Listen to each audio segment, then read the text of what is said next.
పుట్టిన ప్రతి ప్రాణి బ్రతకాలి. బతకాలి కాదు, బతికేందుకు ప్రయత్నించి తీరాలి. అయితే ఎందుకు బతకాలి? ఎలా బతకాలి అని. పుట్టినాంకనక బతకాలి కాదు. ప్రతి ప్రాణికి ఏదో కర్తవ్యం ఉంటుంది. మనుషులే కాదు, క్రిమికీటకాదులు సృష్టిలో తమ వంతు పని తాము చేసుకుపోతూ ఉంటాయి. కొన్నిటి ప్రయోజనం మనకు కంటికి కనపడుతుంది.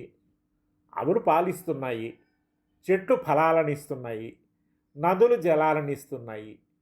నేల, నింగి, నిప్పు అన్నీ ఏదో రకంగా తమ పాత్రను తాము నిర్వహిస్తూనే ఉన్నాయి. అయితే మనిషి విషయం వేరు. మిగతావి బతకగలిగినంత తేలికగా వీడు బతకలేకపోతున్నాడు.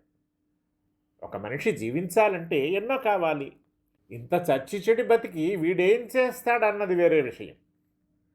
బతికి తీరాలన్నది ఎంతటి వాస్తవమో, బతికి ఏదో చెయ్యాలన్నది అంతటి వాస్తవమే.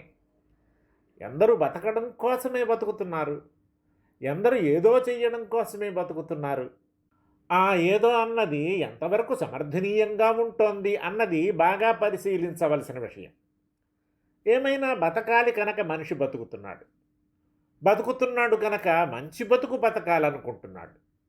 మంచి బతుకంటే సుఖ సంతోషాలనిచ్చే బతుకు బతుకుతున్నాడు. ఎన్నో వసతులు ఏర్పరచుకుంటున్నాడు, ఎన్నో వనరులు సమకూర్చుకుంటున్నాడు, విలాసవంతమైన జీవితం గడుపుతున్నాడు. వీణ్ణి చూసిన వాళ్ళు తాము అట్లా బతికితే బాగుండును అనుకునేంత ఆకర్షకంగా బతుకుతున్నాడు. చూశారు జనం. ఈతని బతుకు తీరుపై వ్యామోహం కలిగింది. ప్రారంభించారు ఉద్యమం అట్లా బతకాలని. ఏం చెయ్యగలరు అట్లా బతకటానికి? అంతటి విలాసాలు కావాలంటే కొంచెం పక్కతోవలు పట్టక తప్పదు. ఒక మారు తోవ తప్పితే ఎంత దూరం పోతారో తెలీదు. మళ్ళీ వెనకటి తోవకు రాగలగడం కల్లా.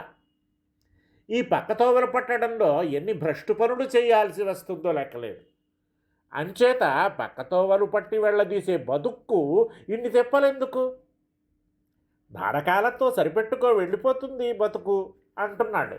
అలముదకీన తృణైర్వా మనస్వినా ప్రాణధారణ కార్య నా సంస్కృతశ్చ పురుష ప్రాకృత సత్వ ప్రణయితవ్య.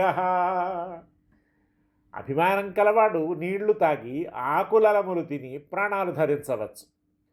సంస్కారం లేని నీచబుద్ధిని పొగిడి మట్టుకు పొట్ట పోసుకోరాదు సుమా. బతకడం కోసం ఎవరినో ఆశ్రయించాలి, వారికి తనపై ఇష్టం కలిగించుకోవాలి.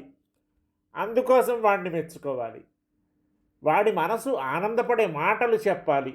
నువ్వు అంతవాడివి ఇంతవాడివి అనాలి. నిజంగా వాడు అంతవాడైతే అను, యథార్థ కథనం తప్పు కాదు.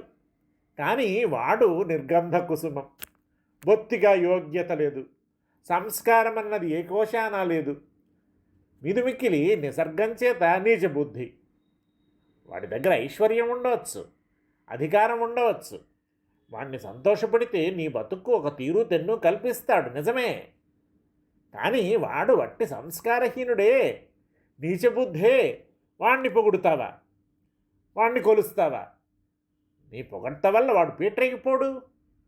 వాడి నీచబుద్ధి నీ వ్యక్తిత్వాన్ని వక్రమార్గాలు పట్టించి నీచే కాని పనులు చేయించి తన పబ్బం గడుపుకుంటుంది. దానితో నీ వ్యక్తిత్వం దెబ్బతింటుంది, సమాజము నష్టపోతుంది. అంచేత అట్లాంటి వాడిని బ్రతుకు తెరువు కోసం ఆశ్రయించి కొండంతవాడివి కోదంతవాడివి అనకు. ప్రాణధారణమంటావా? కాసిన ఆకులలములు తిని నీళ్లు తాగి బతుకు నిలుపుకోవచ్చు.